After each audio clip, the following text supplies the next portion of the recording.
Hello and welcome to another painting video. In this video I'll be painting some scenery from the Kill Team Octarius box set. It's cool they went for some orky scenery this time instead of the generic Imperial scenery. There is so much detail on this one, but I think I found an easy way to paint this scenery and make it look good. Let's begin, shall we? I primed the model with a Leadbelcher spray I still had lying around. I think this is a good way to start the scenery.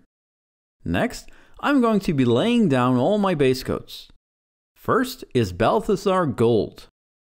Because my orcs are speed freaks, I want a lot of red and yellow in my scenery. For the red, I'm using Mephiston Red. Then, I'm adding Abaddon Black to bring some variety into the mix.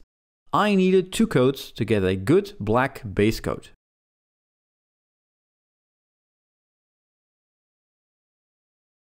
For the yellow, I'm using Averland Sunset. It's a good base paint, but I still needed 2 coats to get it to cover completely. The last step is adding Iron Warriors to some of the metal parts. Now, it's a subtle difference, but I do think it adds to the overall model. Feel free to skip this though, if you don't think it's necessary. Base coating of the main panels are now done. I did come back to all the colors to fix some mistakes I made, but because I'll be weathering the model a lot, you can also leave any mistakes as is. You've probably noticed I did not paint the inside of the building. I'll get to that later. On to shading the building. First, I use Iyanden Yellow on all the yellow parts. I really like the way it shades yellow and enforces the color we want. Next, I shade everything else in Agrax Earthshade. This part can be a little time consuming. Lastly, I use Nuln Oil to shade a couple of metal parts. Again, to add a bit of variety in all that metal. The building already looks a lot better with some shading, don't you think? Next, I'm going to add some highlights and the first step of weathering. Now I'm going to add some highlights with a dry brush to make all those different panels pop. First, I highlight the red with Wild Rider Red. Then I use Celestra Grey to highlight the black panels. Again, no problem if mistakes are made in this step. The yellow gets a highlight of Gitz Yellow. Now for the last highlighting step, I am going to go nuts with Runefang Steel. I'm dry brushing the entire building with this. This is starting to look proper orky. But I'm not done yet. There are a few details I'm going to paint now. First, I'm taking a look at all those exposed wiring that are dangling everywhere. I'm going to paint them in 3 colors. The first is Evil Sunz Scarlet. The second color is Elysian Green.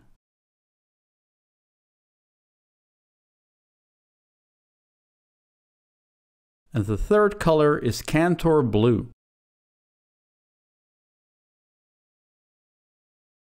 Next, I'm shading all the wires with Nuln Oil. Now to add some highlights. The red wires get a highlight of Fire Dragon Bright. The green wires get a highlight of Nurgling Green.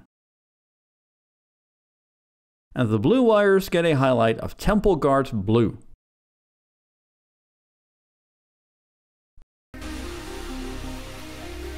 On to the light bulbs hanging over the door. First, I base coat them with Screaming Skull. Next, I glaze them with Lamenters Yellow.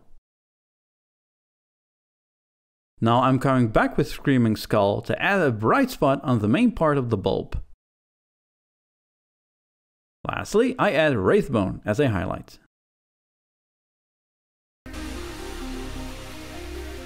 On some of the pipes, the Orks have added some wrapping to prevent spilling. I base coat these wraps with Wraithbone. Then I shade the wraps with Skeleton Horde. And I bring back Wraithbone for a highlight.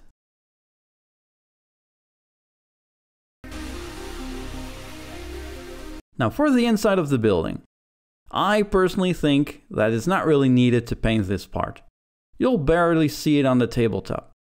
That's why I'm coating the entire inside with Black Templar.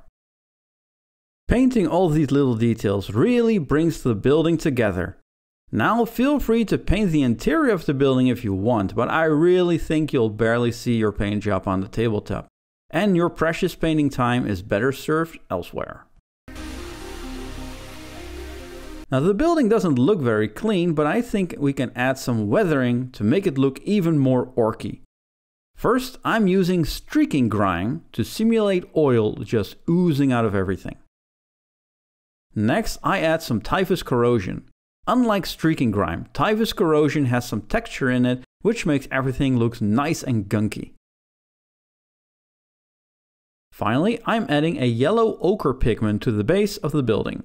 My Ork commandos and the scenery will be on a desert-like plain, just like the Kill Team playing board. Don't forget to add some pigment fixer when you're done, so the pigment will stay where it is.